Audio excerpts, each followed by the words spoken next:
আমরা শিখছি basic computer Microsoft Office Word 2003।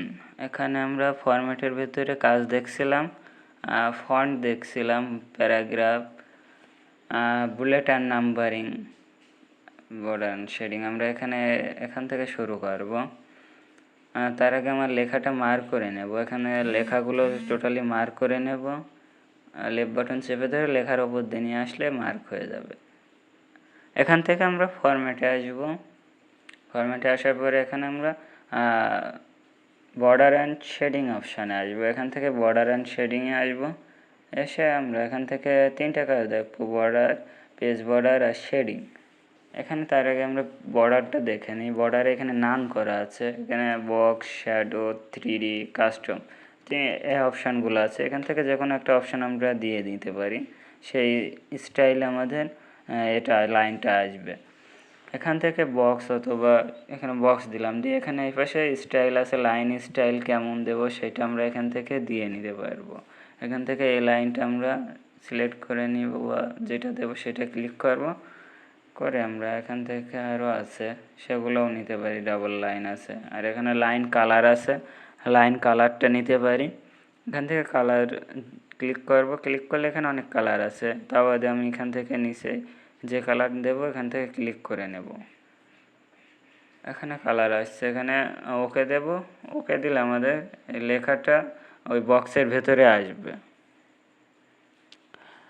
এই যে বক্সের ভেতরে লেখাটা চলে আসছে, আর চার সাইডে আমাদের লাইন আসছে। ওখান থেকে আমরা বক্স করে নিলাম, বর্ডার করে নিলাম, সেই জন্য এটা চার সাইডে বর্ডার আসছে। আবার আমরা মার্ক করে নেব। নেওয়ার পরে ফরম্যাটে আসব। ফরম্যাটে এসে বর্ডার অ্যান্ড শেডিংয়ে আসব।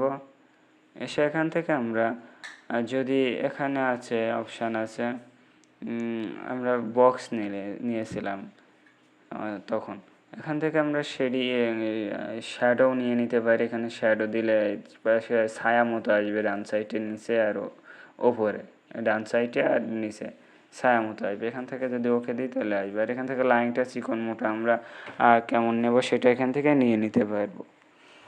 এই যে ওকে দিলাম, এই যে ডান সাইডে ছায়া আসছে, এই যে শ্যাডো দিছি বলে এখান থেকে নিচে এবং ডান সাইডে ছায়া মতো অপশান আসছে। আবারও মার্ক করবো, কন্ট্রোল এ দিয়ে মার্ক করলাম। এখান থেকে বর্ডার অ্যান্ড শেডিং আসব। এখানে আছে তাহলে শ্যাডো দিলাম। এখানে 3D, কাস্টম, এগুলো নিজেদের প্রয়োজন অনুযায়ী আমরা দিয়ে নেব আর দেখে নেব। আমরা এখান থেকে এই অপশানটা দিলে এটা মাঝ বরাবর একটা দাগ দেখাচ্ছে, এটা দিলে প্রত্যেক লাইনই ঘর ঘর আসবে। এই যে প্রত্যেক লাইনই ঘর ঘর চলে আসছে। এখান থেকে যদি আমি এখানে একটা ঘরে একটা ঘরে যে আলাদা আলাদা একটা ঘর চলে আসছে, এক এক লাইনে এক একটা ঘর আসছে। এখান থেকে আবারও মার্ক করলাম, ফরম্যাটে আসলাম। ফরম্যাটে এসে বর্ডার শেডিংয়ে আসবো। আমি যদি এখান থেকে এই পাশের এটা আবার আউট করে উঠাই দিই, তাহলে এখান থেকে ওকে দিলে এটা আবার স্বাভাবিক যেটা আসবে সেটা চলে আসবে। আবারও মার্ক করব, আবারও ফরম্যাটে আসবো, বর্ডার অ্যান্ড শেডিংয়ে আসবো।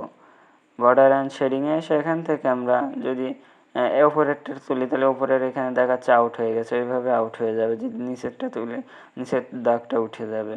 যদি বাম সাইডে দিই তাহলে বাম সাইডে এটা উঠে যাবে। ক্লিক করলাম, ওকে দিলাম, বাম সাইডে আউট হয়ে গেছে। এই পাশে যে কোনো লাইন নেই, শুধু 3 সাইডে আছে। এইভাবে আমরা যদি আমি এক সাইডে লাইন না রাখতে চাই সেক্ষেত্রে ওখান থেকে আমরা ওইটা আউট করে দেবো, উঠায়ে দেবো। ক্লিক করলে এটা আউট হয়ে যাবে। আবার বর্ডার অ্যান্ড শেডিংয়ে আসবো, এখানে এটা দিয়ে নেব, নিয়ে ওকে দিলে আবার চলে আসবে।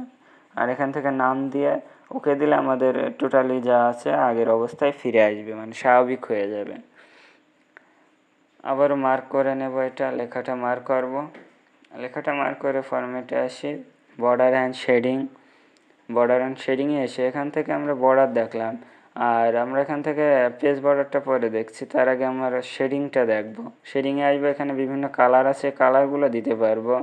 এখানে যে কালার আছে এখানে, বা মোর কালারে আসলে এখানে অনেকগুলো আছে, স্ট্যান্ডার্ড আছে, স্ট্যান্ডার্ড থেকে বাছাই করে নিতে পারি। এখানে নিয়ে ওকে দিতে পারি, ওকে দিলে সেই কালারটা চলে আসবে। অথবা এখান থেকে আমরা কালার চুজ করে এখান থেকে বাছাই করে নিয়ে যেটা আমার ভালো লাগে সেই কালারটা নিয়ে ওকে দেব, দিলে কালারটা আমার লেখার নিচেই ব্যাকগ্রাউন্ডে চলে আসবে, যতটুকু লেখা থাকবে এখানে লেখার নিচেই থাকবে। আমি যদি এখানে এন্টার দিই তাহলে এখানে আবার কালার বেড়ে গেল।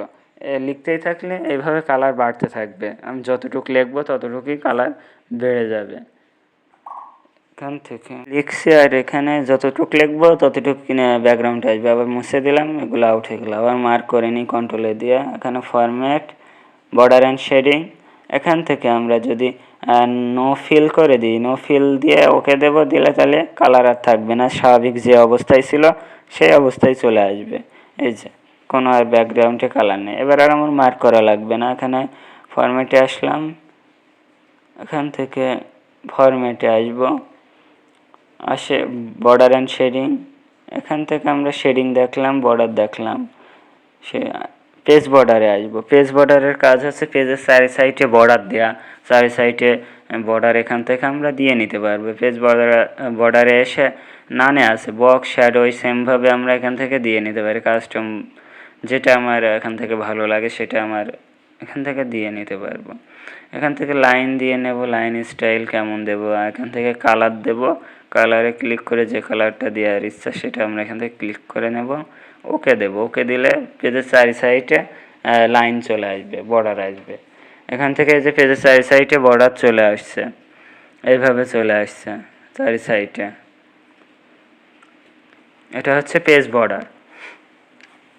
এটা আবার আমরা এখানে ফরম্যাটে আসবো, ফরম্যাটে বর্ডার অ্যান্ড শেডিং, শেডিংয়ে এসে এখান থেকে যদি আমি লাইনটা চেঞ্জ করে নিতে পারি এখান থেকে, বা কালার বা শ্যাডো দিতে পারি, যে শ্যাডো বা 3D দিয়ে দিতে পারি কাস্টম। এখান থেকে যেটা আমার ভালো লাগে সেটা। এখান থেকে লাইনের হোয়াইট বা লাইনের পুরো কতটুক মোটা নেব সেটা আমরা এখান থেকে লাইনটা ওকে দিলাম, এই যে লাইনটা কতটুকু মোটা আসবে সেটা চলে আসছে।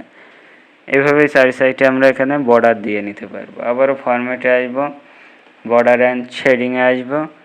বর্ডার অ্যান্ড শেডিংয়ে এসে আমি যদি এখানে নান করে দিই, ওকে দিই, তাহলে এটা আবার আউট হয়ে যাবে, বর্ডার চারি সাইডই থাকবে না, এই যে আউট হয়ে গেছে। এরপর আমরা এখানে ফরম্যাটে আসবো, আবারও ফরম্যাটে আসি, সেখানে বর্ডার অ্যান্ড শেডিং দেখলাম, কলাম দেখব। কলামের কাজটা হলো এখানে কলামে আসবো, পেজটাকে ভাগ করা, কয় ভাগে নেবো। এখানে 1 আছে, আমরা এখানে 2 করে নিতে পারি, 3 করে নিতে পারি, বা এখানে লিখে নিতে পারি যে আমার পেজটা কয়টা কলাম হবে পেজে, সেই কলামটা আমরা এখান থেকে দিয়ে নিতে পারবো। 1 কলাম কি 2 কলাম কি 3 কলাম, এইভাবে আমরা দিয়ে নিতে পারবো। 4 কলাম দিয়ে ওকে দিলাম, এখানে আমার পেজটা 4টা ভাগে ভাগ হয়ে গেছে। এখান থেকে এই যে 1 2 3 4 এইভাবে এখানে আমরা এই যে কলাম লিখছি, এই কলামটা শেষ হবে, তারপরে এই কলামে আসবে। এই কলাম লেখা না শেষ হলে এই কলামে আসবে না। এটা আবার ফরম্যাটে আসবো, আমরা ফরম্যাটে এসে এখান থেকে কলামে আসবো, কলামে এসে এখান থেকে আমরা যদি লেফটে নিই, লেফটে কম থাকবে, রাইটে বেশি, আর রাইট নিলে রাইটে কম থাকবে, লেফটে বেশি, এইভাবে আমরা নিয়ে নিতে পারবো। যেমন এখানে আসছে, আমার প্রয়োজনে আমার যেটা লাগবে আমি এখান থেকে সেটা করে নিতে পারবো। এখানে আবারও ফরম্যাটে আসবো, কলামে আসবো, কলামে এসে এখান থেকে যদি আমি আবারও স্বাভাবিক করে এখান থেকে আমরা বেসিক যেগুলো লাগে সেগুলোই আমরা দেখছি, ঠিক আছে, যেগুলো আমাদের প্রয়োজন হতে। এখান থেকে অন করে আবার স্বাভাবিক করে নিলাম, যে একটাই কলাম করে নিলাম, এখানে ওকে দেব, দিলে এটা আবার একটা কলামে চলে আসবে।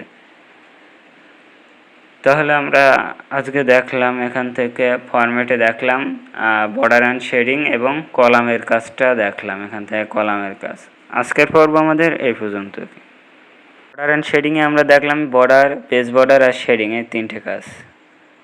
তাহলে আজকের পর্ব আমাদের এই পর্যন্ত।